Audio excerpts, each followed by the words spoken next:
Okay, we are holding on bottom of page Tzadik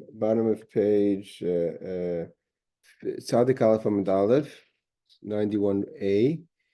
We're holding the bottom 4 lines from the bottom, the part that says Amar Amalei Antoninos the Rebbe. Antoninos said to Rebbe.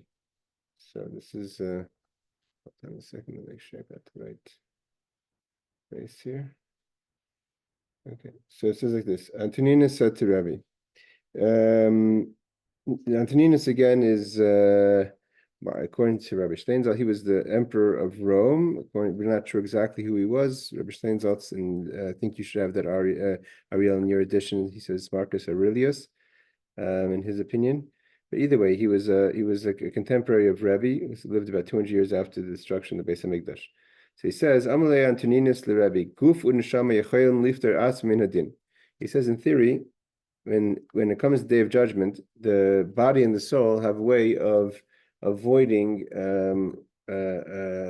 judgment. It means they could excuse it. Hold on, I just let people know that we're starting here.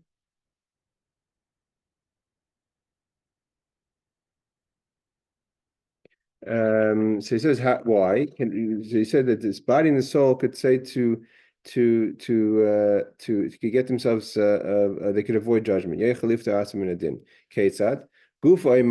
the body could say, neshama chatas. It's the soul that's sinning. What's the proof? Because he gives a proof. The proof is Hebrews, or on the bottom page 91. 91a should be the last page. So we're talking about the conversation that Antoninos, the Roman emperor, had with Rebbe, the author of the Mishnah. So he says that it comes the Day of Judgment, the body and the soul could each one get out of being judged. Why? Because the body is going to come separately to God and say, the neshama that you gave me is chatas. So the body says that the soul sinned. What's the proof? Because as soon as the soul leaves me, I'm not able to do anything. I'm like a stone.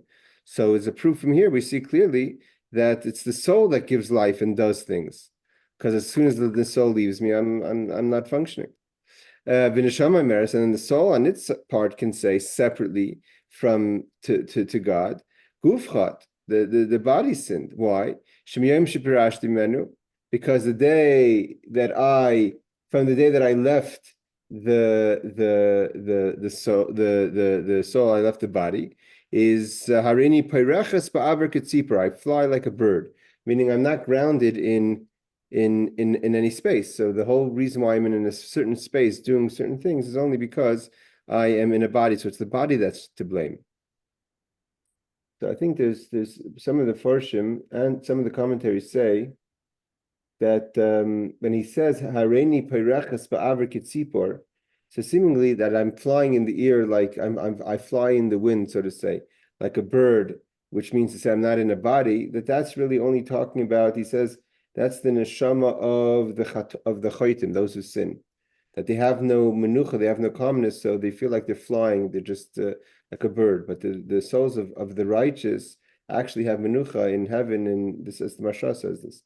They have menucha, they have calmness, they have a tranquility in the Garden of Eden in heaven. So the idea that the soul feels like a bird that's flying, that's not necessarily a positive thing, because in a righteous soul, they move in a conscious, organized fashion to the next world. And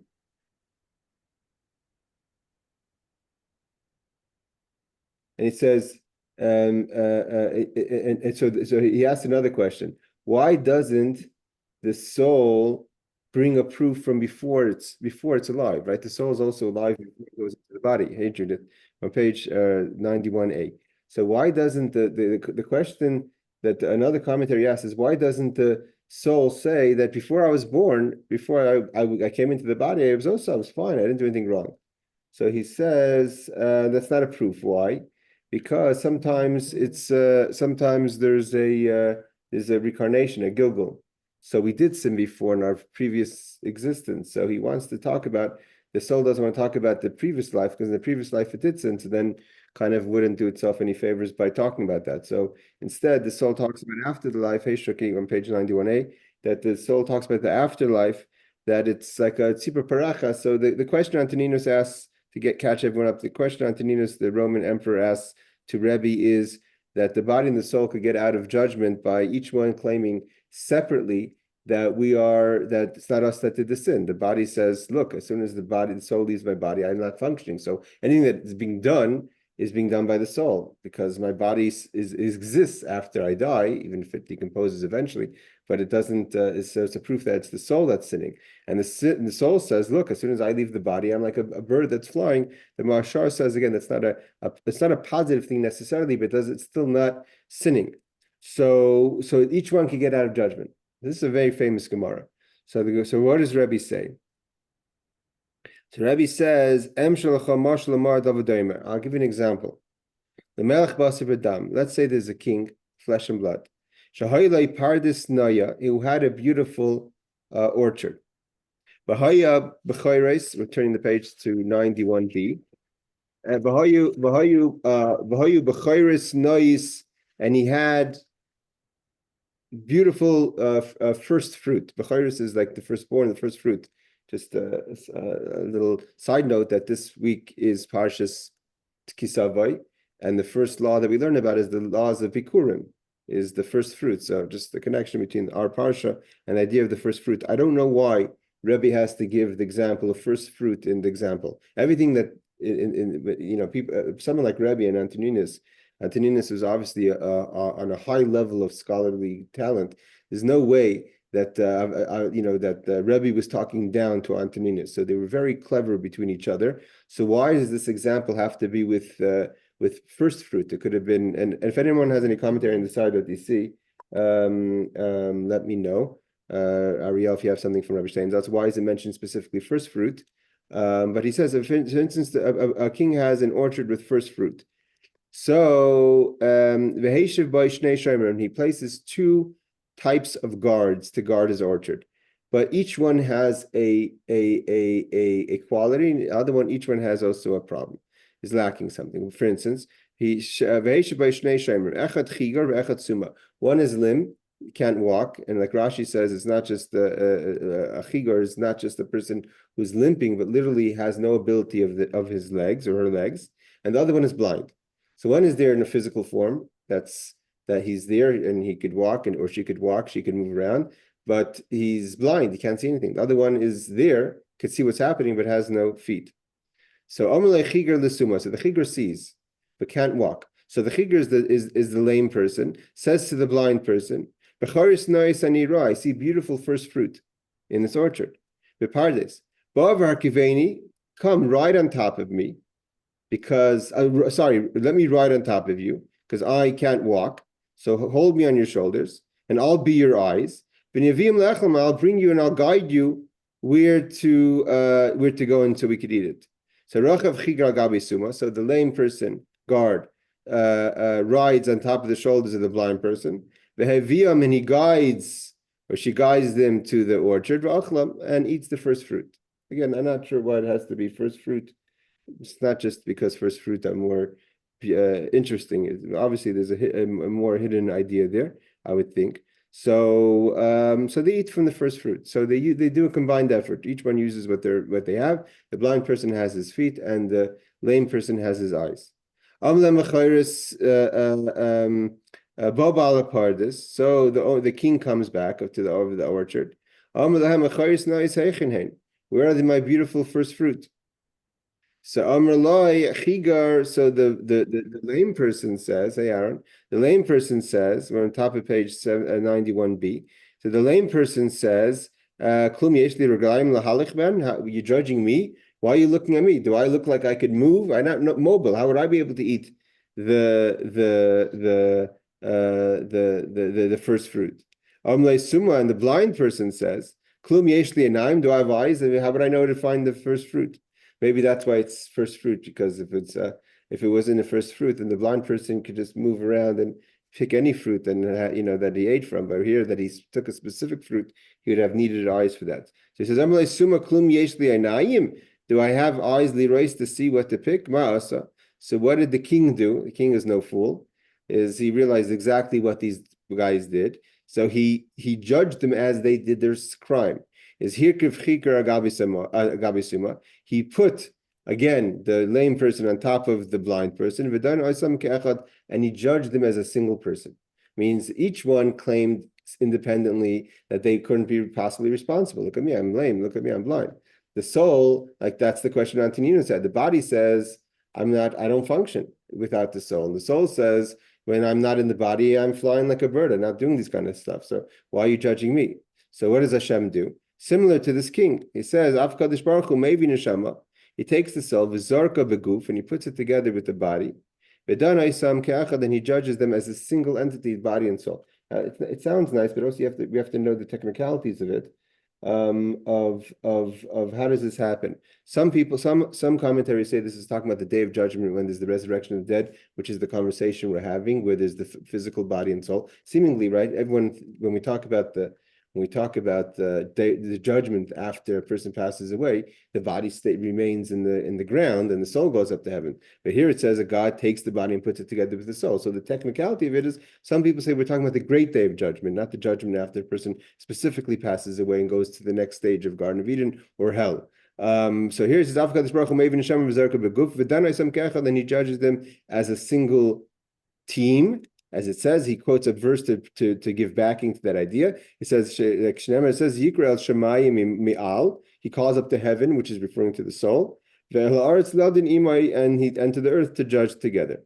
Is Yikra Shemayim mi'al, to call up to the heaven, that's the nesham. That's the body. So he judges the soul and the body together. He quotes over here Sefer Abris. In the commentaries I have, he quotes the Sefer Abris. It seems to me the Sefer Abris is Pinchas of Haaretz, which was a chassid, but I'm assuming that's he. And he says like this, that he's not talking. Interesting. He gives an interesting point. If this is the Pinchas of Haaretz that I'm thinking of, which was a Chassidish Rebbe and also a Rav, that he says that it's not talking about the body actually. That we know that there's different components to the soul. There's the more ruchnis, even the soul itself, we know has five Chamish has 5 names, there's 5 levels of the soul. So he says there's a part of the soul which is the physical part of the soul, like the body part of the soul, that has bodily reactions to things. So then when a person has a physical reaction, when you're hungry, when you have other things that you're so to say your body's reacting to. So just like in the question of Antoninos, the body says, I have no feeling. I don't do anything. I'm just lying there. The soul comes in me. So is there a part of the soul that has the kind of physical needs and wants of life? So the Sefer Bris says yes, that there's a part of the soul that's very, very, very close to a physical being, and that's the part of the soul that God combines with its higher, more spiritual side of the soul and puts them together. And he says in the Sefer Bris, it says. He calls it shikoyach gufay umugushemes b'miktzas. It's a little bit of a physical part of the soul. Sheish la'adam ha'Yisraeli nefesh tachtoin v'nefesh ha'yayna. He said it could be in Tanya we're talking about the nefesh Bahamas, the animal soul, but here he calls it the nefesh tachtona, the nefesh ha'yona, the higher or the lower soul. And he says v'im nigzer al nefesh ha'yona b'chatoiseh oinshin v'yisrum malbish moiseh b'tech nefesh ha'tachtoina hamugushemes nefesh b'nefesh. And he says, "Va'ayoda targish etzar mamish." This is the point. The point is that seemingly, where's the physical pain in the soul? The pain that you get through the day of judgment is only the body feels the pain. So he says, no, the part of the soul that's very physical, the Sefer Bris says, also has the feelings of pain, of physical pain, and Yisurim, that the punishments that the angels give it. So he's saying it's not talking about the resurrection of the dead. It's talking about after you live in this world, but there's a part of the soul that actually feels the physical pain. There is something about that he says that the soul actually feels. There's a part of the soul that feels even what's happening to the body after it passes away. Okay, so that answers that question. So Antoninos asked, how do we judge the body and soul together? That each one could claim separately that they weren't the one to blame. So just like the person with the orchard, God recombines the energy either in the resurrection of the dead or the different component parts of the levels of the soul that have different levels of feelings and consciousness, and puts them together and judges them as a single entity. Okay. Now Antoninos asked another question. Antonino, by the way, there's, according to some opinions, Antoninos eventually, there's many conversations Antoninos has with Rebbe. And one of the questions he asked if he's going to have a portion in the world to come himself. He wants to know if he's going to have a portion in the world to come. And Rebbe tells him he is going to have. Some people say that Rebbe even converted Antoninos to Judaism, which wasn't such a crazy concept back in Roman days. A lot of Romans were converting to Judaism before Christianity. I just want to bring the quote to Rashi. I'm talking about Antoninos. It says, Shnei goyim bevitnech, when Rivka goes to see, when Rivka, the Chumash tells us, when Rivka, our mother Rivka, is pregnant with, she thinks as a single confused child who wants to go to shul and wants to go to church at the same time, right? So she gets old, he wants to go to the house of idol worship. She's very concerned. So she doesn't go to her husband. She goes to Shem, her grandfather. And when she goes to Shem, she says, my son is confused. This is inside, something's happening. So it says that Vayomer Hashem La, God says to her, meaning through Shem, Shnei goyim bevitnech, you have two nations in you. Who are the two nations? The two children, the twins. Yaakov represents the Jewish people, and Esav, which represents the Edom, Rome, modern day Western civilization. So Rashi says, when he says Shnei Goyim, it says Goyim Chsiv. It means to say two nations two types of people. Who are this? Antoninos for Rebbe.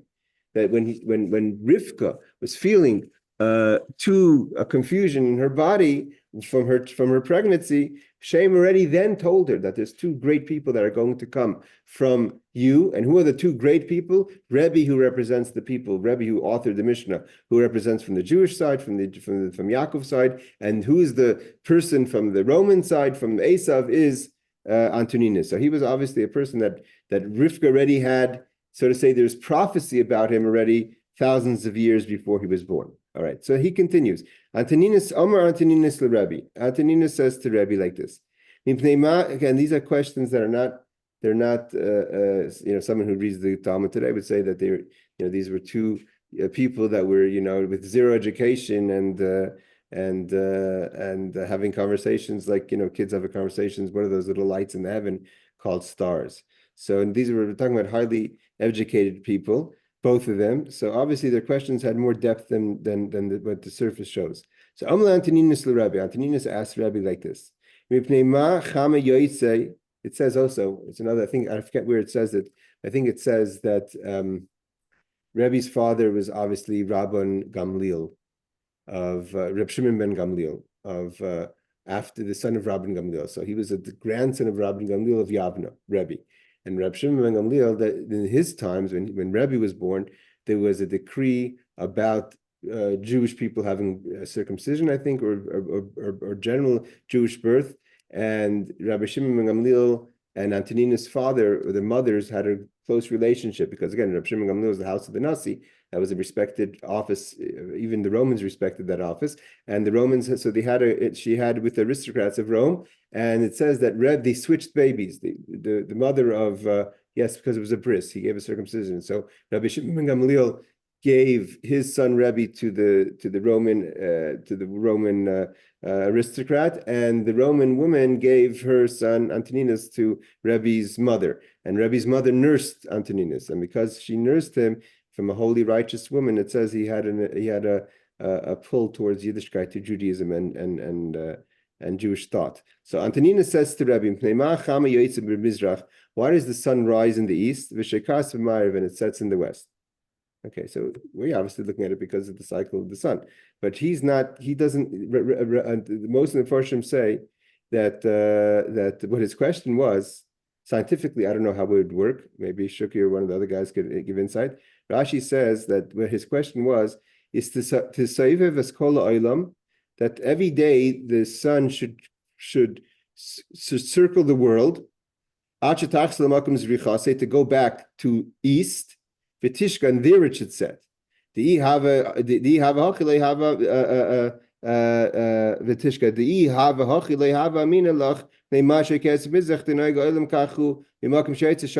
because if just the question was just why doesn't it go the other side, that we could ask the question. The point of the question was, why doesn't it leave the same way it comes in? A normal person, Rashi says, is you exit the same door you enter. So if the sun enters our life, so to say, rises in the east, it should also set in the east, even though if it circles, then it gets dark by going the other side of the world. But the commentaries say that Antoninos wasn't concerned with science.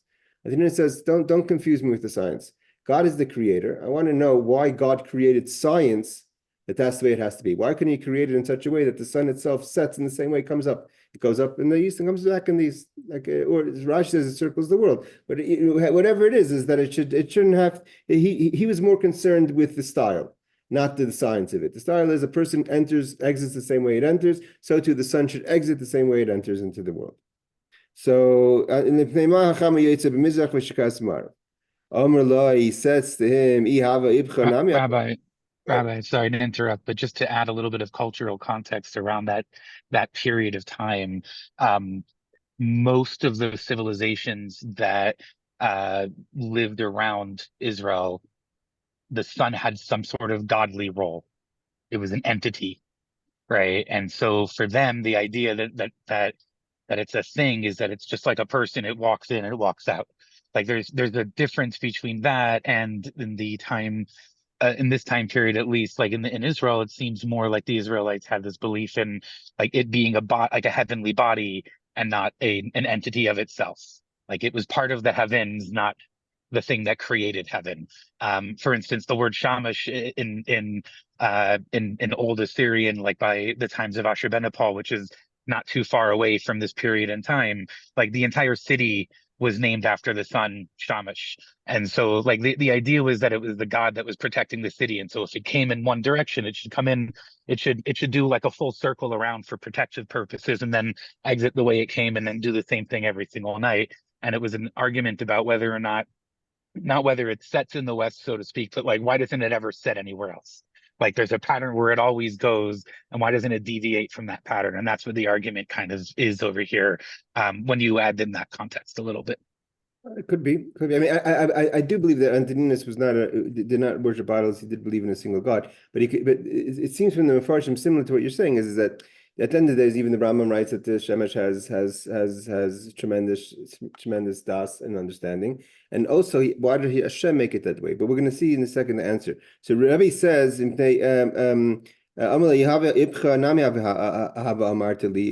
says first he asks, so if it rise in the east and rise in the west and set in the west, you'd ask me the same question, and set in the east, you'd ask me the same question. No, so I meant the same thing. Why does it set in the west? Why doesn't it set in the east? Okay, it should go back, like Rashi says, in the same entrance that it came in, like we were saying. So he says like this. So Rebbe answers him, okay, if that's your question, and that's the case, is to show respect to his master, I mean to his creator. That to say properly goodbye to his master, it goes to it sets in the west. And like Rashi says, like Kidei litin shalom l'koine, like Kadosh Baruch Hu, to God. Shashchina b'mayrev, the God is in the west. And once it comes to the west, the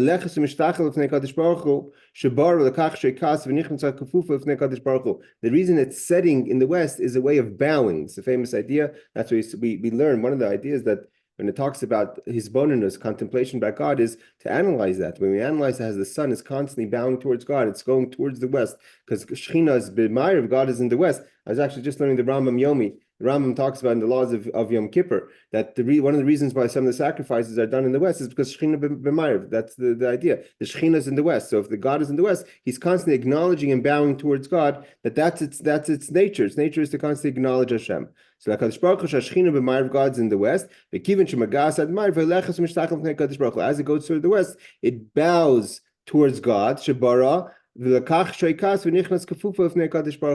it goes in bowing like the sun setting towards God.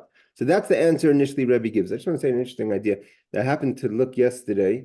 I was learning yesterday a small piece of Imri Bina. It's a Chassidus from the Mittel Rebbe. He says that he goes and he analyzes the idea of space. Where's the starting point of space, right? We have east, west, and north and south. So he says that east-west is the orach. He asked the question, what comes first, length or width? Right? When you have, if space is being created, what comes first? Is it the length or the width? So the Mittler Rebbe says length comes first. And what's the beginning of length? Is east. We know that the east is the beginning, like the Jewish people were always starting in the east. Kedem is east. That's the front. Ma'ariv is back.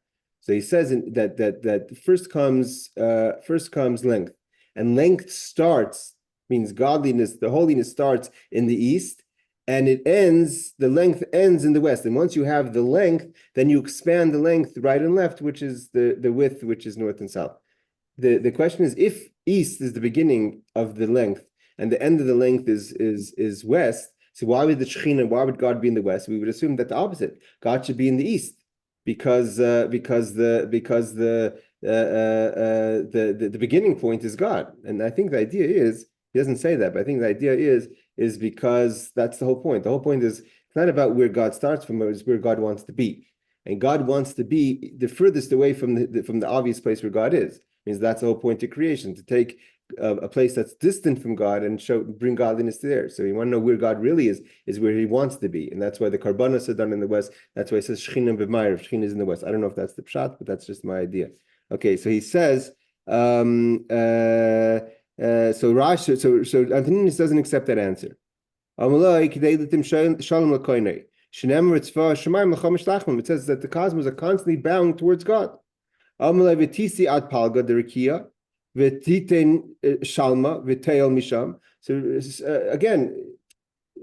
Shuki, when you're talking about their belief in then, I think he wasn't subscribing to the science. He didn't want to be limited to the science and say because the sun has to circle the world, so it's obviously going to have to rise at some point. That if the world is round, it rises at some point and sets at another point. He says, but let it just drop, let it go halfway. And if it's bound to God, it should be like a person's bound to a king. You see a king and you drop. You don't walk all the way to the throne, right? So he's saying, let it go. Go halfway. Right? The sun should come up to 12 o'clock to the midday, the hot sun. And should set immediately from there. So Rebbe answered, no, that wouldn't work because most people function on the sun. Meaning to say is most people, when they look outside and say, oh, it's day, so they organize their day according to that. And there's two people that would not benefit from the sun, even though what you're asking is a good question, he's saying. In theory, you're right, the sun should bow halfway, should bow when it's at its highest point. At that point, when the sun is the strongest, is when the sun should really bow to God and should sort of say, leave the room. But it would be a bad effect on workers who wouldn't understand when, what their time frame is. A worker has to work throughout the day, and there's sun, and so the worker knows that, okay, if the sun is in the middle of the sky, she has another few hours to work and, to organize their work schedule. And if all of a sudden the sun just disappears, all of a sudden it's going to throw them off. And the other one is the people walking, people on the road. People who are on the road also need to know how much hours of light they have. It seems from Antoninos' question, because if his question would be actualized, meaning to say that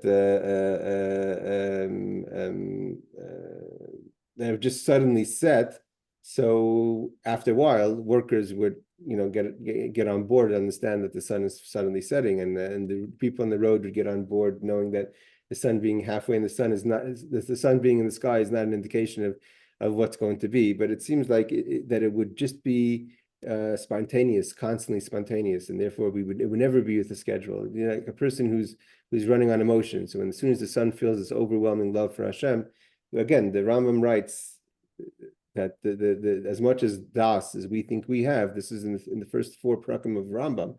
The Rambam writes that the sons are much smarter than any of us. So it's not like a crazy. It wasn't. And we look at it today that how did people worship the sun? The sun has people once upon a time had much more knowledge than we do in creation, and they understood how much knowledge the sun has. But nevertheless, it's just the shamish. It's just a servant of God. It's not its own entity.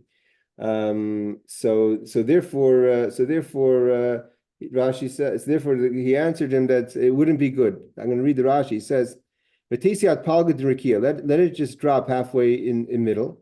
Why does it even set at all towards west? Tavi ad emtsai, let it go halfway. Ad shel rikia. V'tishka l'sham, and it should set there. Umisham tishtachman, it should bow from halfway. Klape Ma'ariv, towards Ma'ariv, but it shouldn't have to go all the way towards the west. Shekach derech b'nei adam, that's the way people are by a king. Shemshtachva mirachik l'fnei hamelech, you don't go up to the king and bow. You bow from a distance. It could be what Antoninos was saying is he wasn't arguing with the amount of light days. I think what he was saying is like this: we all know, right? There's every day has a few more minutes or less minutes of light than the day before, right? In the winter we have much less light, and in the summer we have much more light. So no one's arguing that there's the days are not exact, but a regular person who's not using a clock and doesn't have an app to tell them when sunset is just constantly looking at the sky to see when is the sun setting, where's the sun heading. As it's going more west, you have less time left as the time is going. It seems like the Antoninos was thinking that the sun should go up and just stay there for the amount of hours it needs to be light. Let's say 12 hours a day, 14 hours a day, 8 hours a day, and then suddenly drop. So the suddenness is what's the problem, because then the workers don't see it moving slowly, and they have to try to keep a calculation that yesterday it set at this time, and tomorrow it's going to set a little later. So he's not arguing the fact that the sun should remain light, that the area should be lit as long as a regular day, but it shouldn't move that far. It should just stop in the middle, wait, and then just bow like a person would bow from a distance to a king. I think that would be the idea. So he says, so he answered Mishum Poilim for the workers. Why? If it would just suddenly get dark, while the sun is just in the middle and wouldn't be setting, is me'ira b'yoisa, and it's shining very light, and everyone thinks it's it's middle of the afternoon. Then everyone thinks there's still more time in the day. And the people who are working or until it gets dark, and they're not organizing the time properly. With those who are traveling in the light time, right? Not supposed to travel at night. They wouldn't be able to see the movement of the sun to recognize how much time they have until it gets dark. The Vakshlam by Selina said they should start looking for a place to sleep. The therefore, even though you're right, it should set suddenly, but the Hashem made it for such a way so the people that need to use the sun as an indication of how much time they have left. So therefore, it slowly sets into the west. It gets weaker. The color iron gets a little darker. People know that it's getting dark, and therefore they have to organize and get ready to move on into the evening. Okay. Antoninos asked another question to Rebbe. Antoninos asked a question to Rebbe. When does the person get the soul? The godly soul. When does a person get a soul? A person is created by the mother and father, right? And so when is life of the soul, the person become its own entity, not just being something that's growing in the mother's womb. So when is the soul put into man? So Rebbe answered Mishas Pikida. Seemingly, we'll see what second Pikida means, but seemingly the Pikida means from the time of when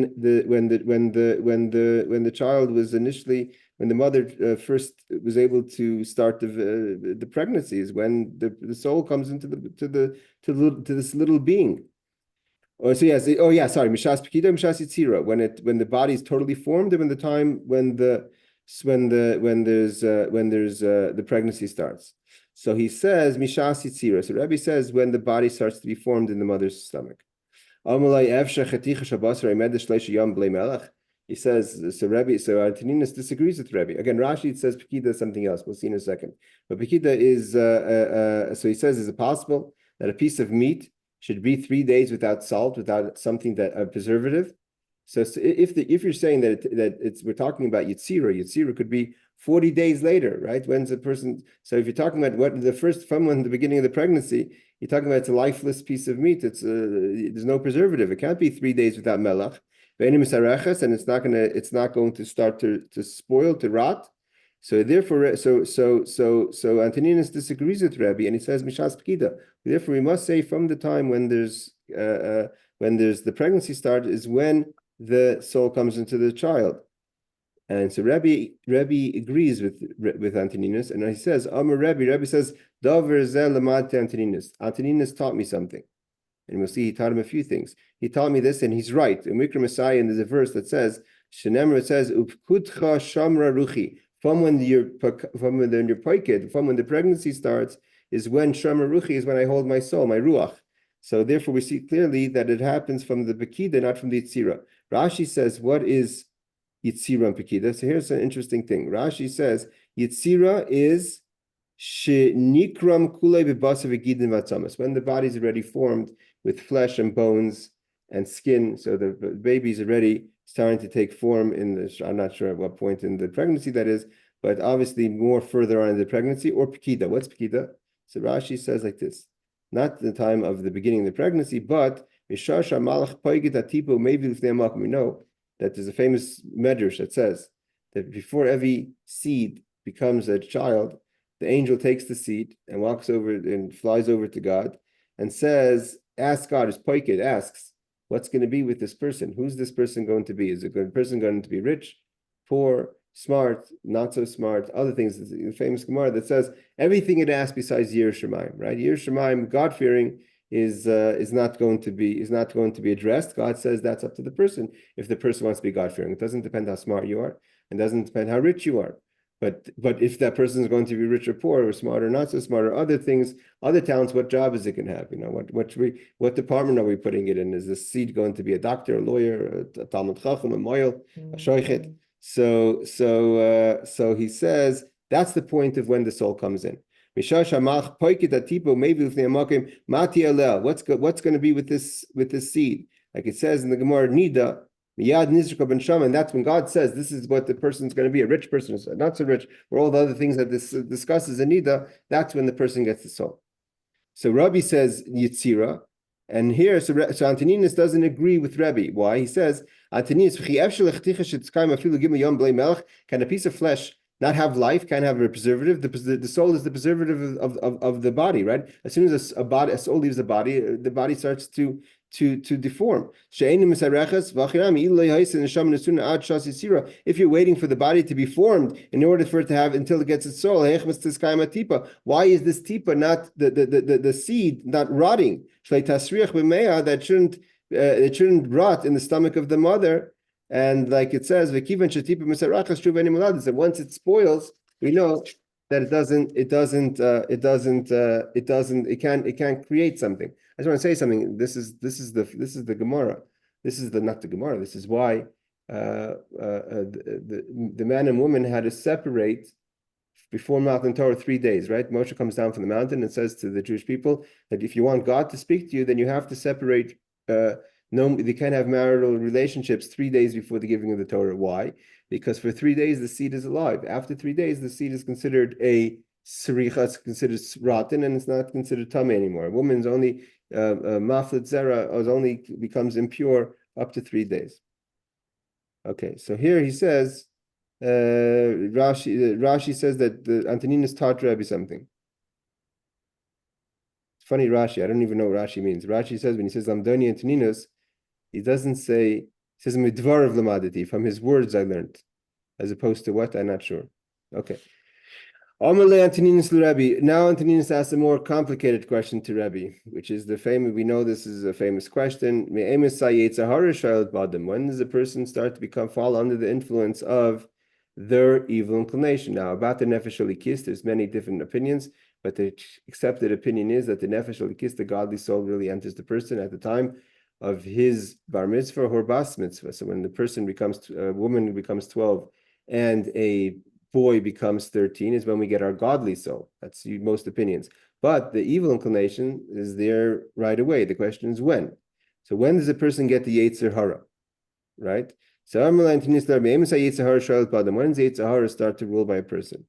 Mishas Yitzira or Mishas Yitzia? So here he clearly says this actual soul itself, Antoninos says, is from the time of conception, from Pekida. Or when Rashi says when the angel takes the seed and brings it to God and asks what's the story of this person. It's not, today you have all this technology trying to change who we are. whether this, to become smarter or to live longer. The Gemara says it's all preconditioned. So Antoninos says, when's the Yetzer Hara? When's a person get all those negative, there's negative qualities that are part of who we are, that we struggle with our whole life. When's that enter the person? It's funny, my grandmother, my mother's mother was she never, a lot of times people look at children and say, wow, every child's beautiful and every child is beautiful. And so, later they get corrupt. My grandmother wasn't a believer of that. She says, usually if you see someone who's rotten later in life, you could trace it back to their beginnings too. So here Antonino says the same thing. When's the Yetzer Hara come? It's not going to show up at 20 years old. It shows up. How early does it show up? Does it show up at the moment of the body forming, or as soon as the body leaves the mother? But after that, there's no question already the Yetzer Hara is there. So so then Rabbi says again, the time when the body starts to form. He says that the child should be like an angry child trying to kick itself out of its mother's womb. Therefore, it doesn't have any kind of character. Basically, what Antoninos is saying is we can't assume that the child, the fetus, has a character. The Yetzer Hara is really the character of the person, right? So the person, they can't assume that the Yetzer Hara has, that the child, the infant has or the fetus has a character before it leaves its mother. Because if it starts to have character of anger or what have you, issues, so it would behave that way in the mother's stomach. In the stomach, it has no character yet. So therefore, he says, it would push itself out. Therefore, we have to say that it gets its character when it leaves. Rebbe Antoninos. Rebbe agrees with Antoninos. Says, I learned this from Antoninos, who make Messiah, and there's a pasuk that tells us this, and this is what God tells Cain, right? What does God tell Cain? The Pesachat Rovas, when by the Pesach, by the entry, when you enter the world, is when Chatas, when the Yetzer Hara, when the negativity is ready to jump on a person. There's commentaries you bring down that we do learn that a person learns Torah in the stomach, and here it says like this. He brings the Mashal. The Mashal has a question back to Rivka, right? Again, Rivka is pregnant with 2 children. It says what makes her go to shame is because her children were fighting in the stomach. So if you're saying the character comes only Mishas Yitzia, what was happening with Esav and Yaakov? So Esav Medish, we know that Rivka said that when she went by a house of idol worship, Esav wanted to go out. So we see he already had a Yetzer Hara then. So the Ramat Shmuel answers that he says that it doesn't mean actually when the child leaves the mother. It means one from the last 3 months, from the 7th month when the child could live. So that last period of time already has character, and that's when Esav was acting up. And he says also, he brings down. So why doesn't it try to get out right away? So it says because it's learning Torah with the angel.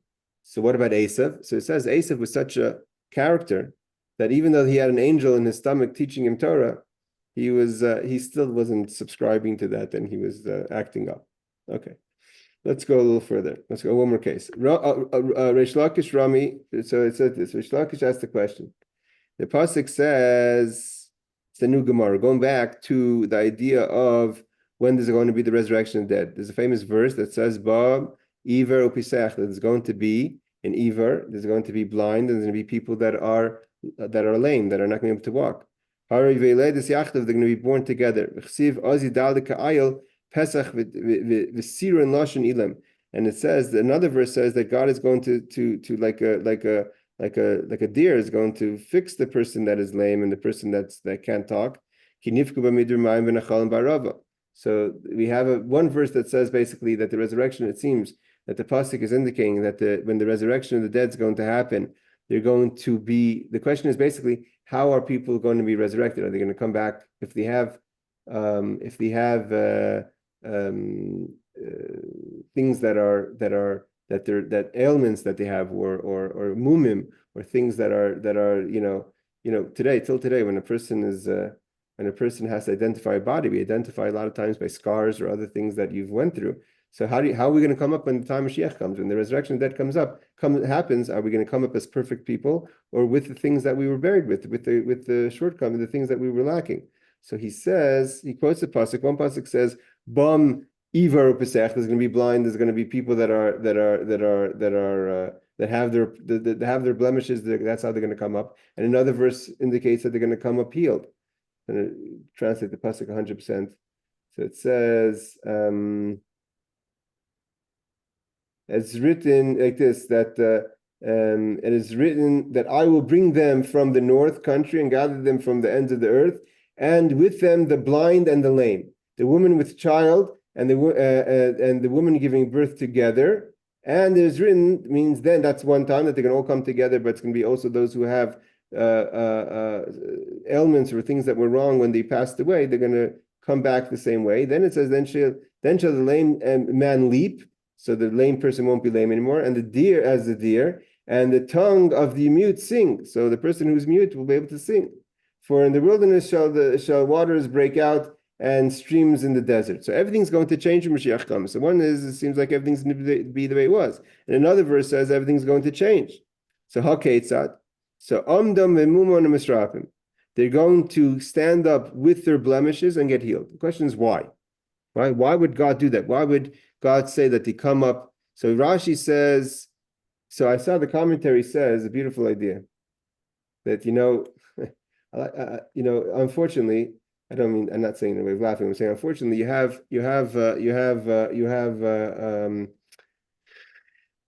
lot of people who have unfortunately lost loved ones. Everyone eventually loses loved ones with his parents, but some people have lost loved ones too early, right? So too early, and if you have to unfortunately bury a child, God forbid, or someone young, and you always wonder how's you live, or if your parents die young, God forbid, right? So your mother, we have a friend who her mother died in her late 20s, and she's now close to 50. So she feels, she's 30 years older than her mother would be when she would come back to this world. So how's that going to work? Or for someone who loses a child, is the child going to be resurrected as the child was, a child, an infant, or a young age? So always people ask that question. But there's other things. There's people that have identity. There's certain things about them that was who they were. A person who couldn't walk, or a person was blind, or a person couldn't hear, or a person had other defects that weren't that was part of who they were when they were alive. So if everyone just came up healed and changed, so we wouldn't know who they were. We wouldn't. All of a sudden, you see someone that was blind that you knew you loved, or someone that couldn't walk, or someone who was missing an arm, and all of a sudden that person's perfect. So you wouldn't know who that person is. You wouldn't have you wouldn't feel like you have a relationship with them. So Hashem, as a kindness to everyone, is going to bring the people back as they were. And you see them, oh, that's my father, that's my son, that's my child, that's my friend, right? And you recognize them for the way they were, and then they get healed. So you see the healing. So it doesn't affect the relationship. That's something like it feels like it's kind of beyond you. That's, I see, one of the commentaries answer. Okay, guys, I'm going to finish over here. I just want to wish everyone a Yom Tov. If this time works for everyone, it works for me, and I know we have some people on the East Coast that it maybe works better for. I'm happy to continue this time. I see some people didn't make it to the class, but Shuki works for you? Oh, this works great for me. Yeah, it's 8 o'clock, so this is 8:49 right now. That's perfect. And I know Perfect Ari, timing. Better for me as well. I'm just going to say this. I didn't know you were starting early. Howard said, "Are you going to the class?" I said, "I didn't know it's now. Bye." And then I signed in. I put it pretty clearly on the chat, but it said the new time. But now, looking for this class, we're going to try to start it at 7 Pacific and 10 But Eastern. the schmooze, I think maybe it's good, right? I don't know. So Judith's also better. All right, everyone. But this time is good. Excellent. Thank you, Rabbi. Thank you.